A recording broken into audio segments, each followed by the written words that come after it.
ಅದರ ರಿಸಲ್ಟನ್ನು ಡೈರೆಕ್ಟಾಗಿ ಹೇಳ್ತೇನೆ. ಈಗ ಹಾಲಿ ನಮಗೆ ಪಾಸಿಟಿವ್ ಆಗಿ ಕಾಣ್ತಾ ಇದೆ, ಆದರೆ ಅಡಿಕೆಗೆ ಆಗಿ ಇಷ್ಟೊಂದು ರಿಸಲ್ಟ್ ಬರೋದಿಲ್ಲ. ಇನ್ನು 3 ವರ್ಷದ ನಂತರ ನಾವು ಅದನ್ನು ಅಕ್ಯುರೇಟ್ ಆಗಿ ಏನಾಗಿದೆ ಅಂತ ಹೇಳ್ಬೋದು. ಆದರೆ ಈ ಹಾಲಿ ಒಂದು 60-65% ಪಾಸಿಟಿವ್ ರಿಪೋರ್ಟ್ ಕಾಣ್ತಾ ಇದೆ.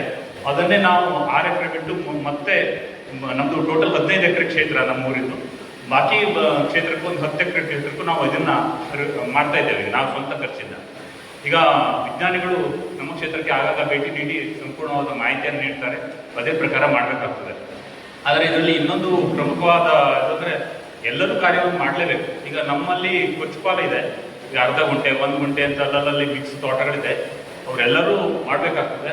ಇಲ್ಲಿ ಇನ್ನೊಂದು ಸಮಸ್ಯೆ ಇತ್ತು ನಮ್ಮಲ್ಲಿ, ಅವರು ಊರಲ್ಲೇ ಇರೋದಿಲ್ಲ, ಅವ್ರ ತೋಟವನ್ನು ನಾವೇ ನಮ್ಮ ಸಂಘದಿಂದ ನಾವೇ ಮಾಡಿಸಿದ್ದೇವೆ.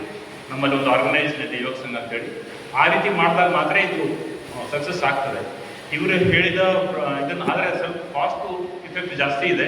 ನಾನು ವಿಜ್ಞಾನಿಗಳಲ್ಲಿ ಕೇಳೋದಿಷ್ಟೇ, ಸಾಮಾನ್ಯ ರೈತ ಮಾಡುವಂಥ ಹಂತಕ್ಕೆ ಅದನ್ನು ತರಬೇಕು. ಯಾಕಂದರೆ ಅದು ಕಷ್ಟ. ಈಗ ನಮಗೆ 3 ಸುತ್ತು ಹೊಡಿಬೇಕು, 6 ಸುತ್ತು ಹೊಡಿಬೇಕು ಅಂತ ಹೇಳಿದಾಗ ಟೋಟಲ್ ಕಾಸ್ಟು ಅದನ್ನು ಕ್ಯಾಲ್ಕುಲೇಷನ್ ಮಾಡಿ ಅವ್ರು ಕೊಡಬೇಕು. ಆದರೆ ಈಗ ಹಾಲಿ ಪಾಸಿಟಿವ್ ಆಗಿದೆ ಅಂತ ಹೇಳಿಕೆ ಬಯಸ್ತೇನೆ. ಧನ್ಯವಾದ.